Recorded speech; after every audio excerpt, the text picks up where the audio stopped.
스필버그 감독은 3년 전 한 인터뷰에서 대놓고 이런 말을 했습니다. I don't believe we're alone in the universe. I think it's mathematically impossible that we are the only, intelligent species in the cosmos. There's something going on that we're really not being made that's not being disclosed to us. 그저 외계인 덕후 거장의 소신 발언인 줄 알았는데 신작 제목인 디스클로저 데이, 폭로의 날을 대놓고 홍보한 역대급 복선이었다는 사실. 개봉 전부터 모든 정보를 1급 기밀처럼 꽁꽁 숨겼던 이 영화. 도대체 어떤 작품인지 궁금해 바로 보고 왔는데요. 겉보기엔 외계인 음모론을 담은 묵직한 SF 미스터리 같지만 역시 스필버그는 스필버그죠. 현실을 정조준한 날카로운 드라마이면서 따스한 휴머니즘이 살아있고 장르적인 오락성을 놓치지 않으면서도 철학적인 메시지까지 완벽하게 챙긴 신작이었습니다. 안전벨트 꽉 매고 봐야 하는 속도감 넘치는 추격전이자 알고 보면 현실을 그대로 반영한 도파민 팡팡 작품이기도 했는데요. 지금부터 소름 돋는 현실 비하인드와 관람 포인트까지 스포 없는 리뷰 탈탈 털어볼게요.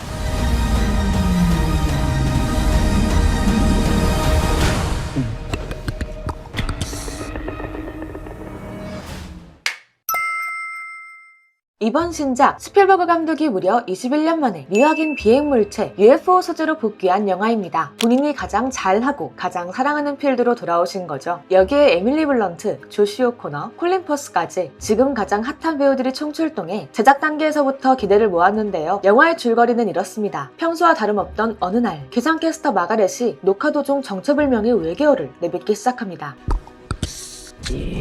이 충격적인 순간을 많은 이들이 생방송으로 목격하는데 알고 보니 이는 정부가 꽁꽁 숨겨왔던 미지의 비인간 생명체가 보낸 메시지였고 이 의문의 소리를 알아듣는 건 단 한 사람. Do you understand what she's saying?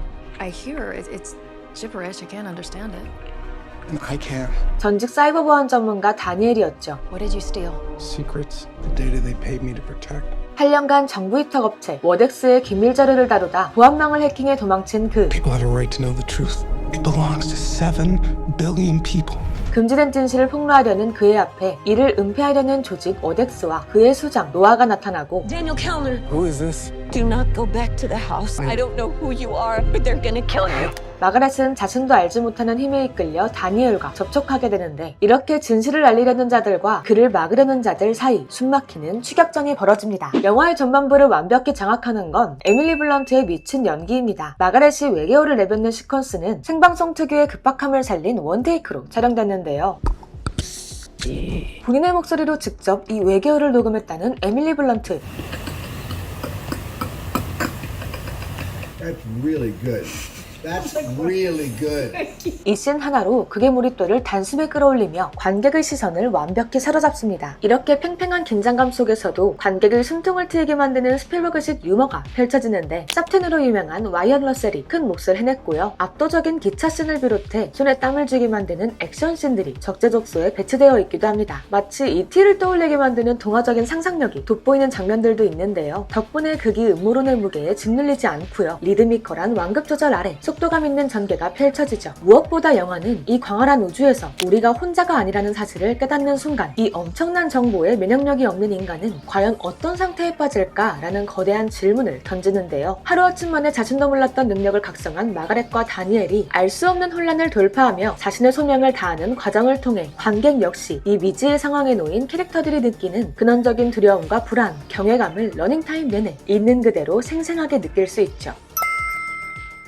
그런데 여기서 하나의 의문이 생깁니다. 스필버그 감독은 도대체 왜 수많은 걸작을 통해 이미 미지의 세계를 탐험했음에도 여전히 외계 존재에 대한 호기심과 애정을 내려놓지 못하는 걸까요? 그 이유를 알기 위해선 거장의 아주 어린 시절로 거슬러 올라가야 하는데요. 스필버그가 5살, 6살쯤 되었을 무렵 아버지가 한밤중 깊이 잠든 스필버그를 깨워 무작정 차에 태운 일이 있었습니다. I kept saying, Dad, what is it? What is it? He said, it's a surprise. And he stopped at a big park, maybe it was Asbury Park, and he took me up and there were people in the middle of the night with picnic blankets, and they were lying down on the grass looking up at the sky, and it was the Perseus meteor shower. That was the beginning of my love affair with the sky. 이 순수한 사랑을 발판 삼아 그의 영화 인생이 싹트기 시작했는데요. 많은 분들이 스필버그의 감독 데뷔작을 듀얼로 알고 계시지만 엄밀히 말하면 그 전에 파이어라이트라는 영화가 있었습니다. 17살 시절 $500를 들여 만든 독립영화인데요. 애리조나의 한 마을이 정체불명의 외계 종족에게 공격받는다는 내용이죠. 그로부터 13년 뒤 데뷔작에서 싹 띄운 외계 생명에 대한 상상력을 거대한 마스터피스로 디벨롭시키게 되니 그 작품이 바로 미지와의 조우였습니다. 기묘한 이야기, 프로젝트 헤일메리 등 지금까지도 수많은 SF 장르의 교과서로 활용되고 있는 이 작품은 UFO와 접촉한 뒤 알 수 없는 끌림에 사로잡힌 로이의 여정을 담고 있죠. 인간과 외계인의 만남을 경이롭고 아름답게 묘사한 미지와의 조우 이후 가장 순수한 시선으로 동화적인 상상력을 펼친 E.T. 이와 정반대의 지점에서 9.11 테러의 충격과 공포를 투영해 무자비한 외계 침략자를 그린 우주전쟁, 로스웰 사건을 기반으로 외계인과 얽힌 새 가문의 연대기를 다룬 드라마 테이큰까지 그야말로 외계인과 관련한 온갖 장르를 말아오셨는데, 이 지점에서 이번 신작 디스클로저 데이가 스필버그의 필모그래피에서 만나볼 수 있었던 그간의 외계인 소재 작품과 어떻게 달라지고 발전됐는지 그 진화의 궤적을 살펴보는 것도 재미있겠죠.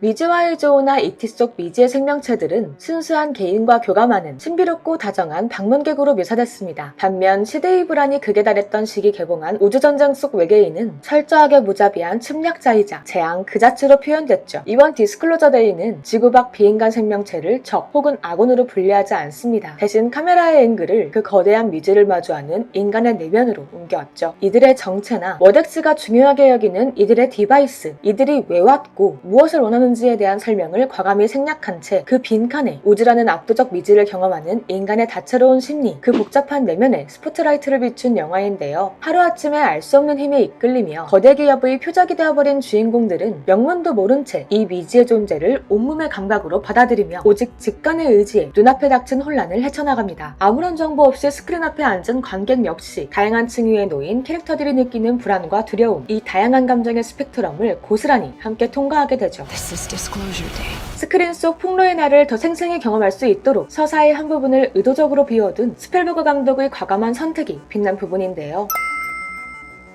여기에 이번 작품이 더욱 흥미로운 이유, 현실 음모론이 이 작품에 정교하게 녹아있기 때문입니다. 스필버그 감독은 미지와의 조우 개봉 당시 자신의 영화를 SF, 사이언스 픽션으로 칭하지 않았죠. 그보단 현실에서 일어날 가능성이 충분한 소재를 다룬 사이언스 스페큘레이션으로 소개했는데, 그 이유는 바로 작품이 개봉한 1970년대 카메라가 달린 스마트폰 등 명확한 증거를 포착할 수 있는 전자기기도 없던 시절 UFO를 목격한 사람들의 진술이 소름 돋을 정도로 일관적이었기 때문입니다. 때문에 미지와의 조우가 상상보단 현실에 가까울 수도 있다 생각한 거죠. 디스클로저 데이에선 그 확신이 더 명확해졌는데요. 79-year terror campaign of lies has to end. 정부와 워덱스가 진실을 은폐해온 기간으로 언급되는 79년이라는 숫자 역시 주목해볼 만하죠. 지금으로부터 79년 전인 1947년은 UFO 음모론의 시초이자 역사상 가장 유명한 미확인 비행물체 추락 사건인 로스웰 사건이 일어난 해입니다. 극중 중요한 분기점이 되는 1996년이라는 시기 역시 절묘한데요. I think it was at the beginning of my second term, we had the anniversary of Roswell. So I had all the Roswell papers reviewed.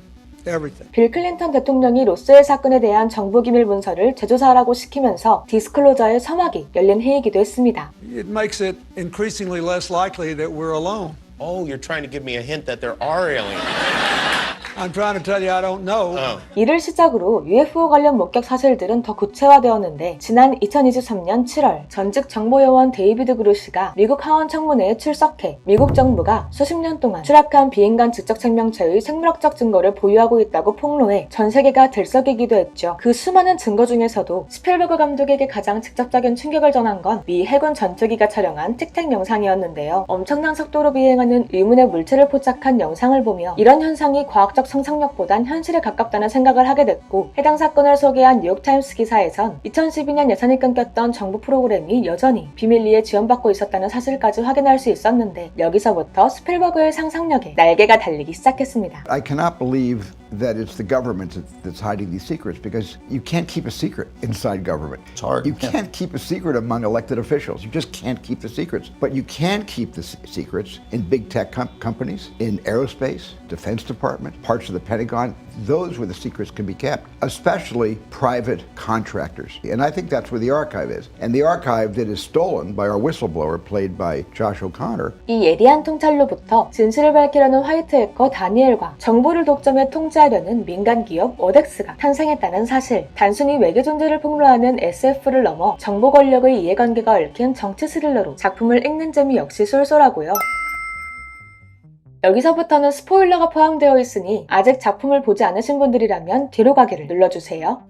영화는 북한과 러시아를 주축으로 제3차 대전이 벌어질 위기에 직면한 지구를 배경으로 삼습니다. 서로를 불신하며 한껏 분열된 인류, 그 앞에 외계 존재라는 거대한 미지가 등장하고 이는 아이러니하게도 분열된 인류를 다시 하나의 팀으로 뭉치게 만드는 역설적인 구원으로 작동하죠. 서로에 대한 믿음을 잃은 인류가 우주라는 거대한 압도적 진실을 마주하는 순간 동시에 같은 감정을 느끼며 연대하는 듯한 장면을 만날 수 있는데요. 인류를 하나의 상태로 밀어넣은 두 명의 접촉자 다니엘과 마가렛은 각각 다른 능력을 부여받았습니다. 다니엘은 다른 세상의 언어를 수학으로 치환해 그들을 이해하는 능력을, 마가렛은 타인의 마음을 읽어 다른 세상이 인간을 이해할 수 있도록 돕는 능력을 부여받았죠. 영화는 포스터에서부터 눈을 강조하고 있습니다. 마가렛은 눈을 통해 상대의 상황을 단숨에 꿰뚫습니다. 말하지 않아도 그저 눈빛만으로 전해지는 진심이 있죠. 극중 외계 생명체가 최고의 가치로 보는 진화적 능력은 언어를 넘어선 완벽한 감정의 싱크, 바로 공감입니다. 어쩌면 언제 어디가 터져도 이상하지 않을 지금의 지구에 가장 필요한 건 역시 공감이 아니겠냐는 스필버그의 휴머니즘이 돋보이는 부분으로 읽혀지기도 했는데요. 재미있는 건 영화가 전개되는 방식 역시 마가렛의 능력과 일맥상통한다는 점입니다. 영화는 친절한 대사나 플롯으로 의문의 상황을 설명하지 않습니다. 그저 큼직한 사건과 이미지를 직관적으로 나열하며 관객이 스크린 속 상황을 따라가게 만들죠. 오직 스크린을 보는 행위를 통해 인물의 내면을 직관적으로 파악하길 바라는 영화를 보는 우리 역시 마가렛처럼 눈을 통해 작품과 다이렉트로 싱크되길 원하는 스필버그 감독의 의도가 숨겨진 연출로 읽혀지기도 했는데요. 외계 생명체에 대한 미스터리를 끝까지 유지하면서 관객 각자가 자신만의 방법으로 답을 채워넣을 수 있는 작품인 것 같아 색다른 여운이 느껴지기도 했습니다. 어쩌면 우리가 마주할 진짜 현실의 예고편일지도 모를 스필버그의 폭로, 여러분은 어떻게 보셨나요? 댓글로 공유해주세요. 오늘 영상 재미있으셨다면 구독과 좋아요 부탁드리고요. 우린 다음에 또 다른 영화 이야기로 다시 만나요. 감사합니다.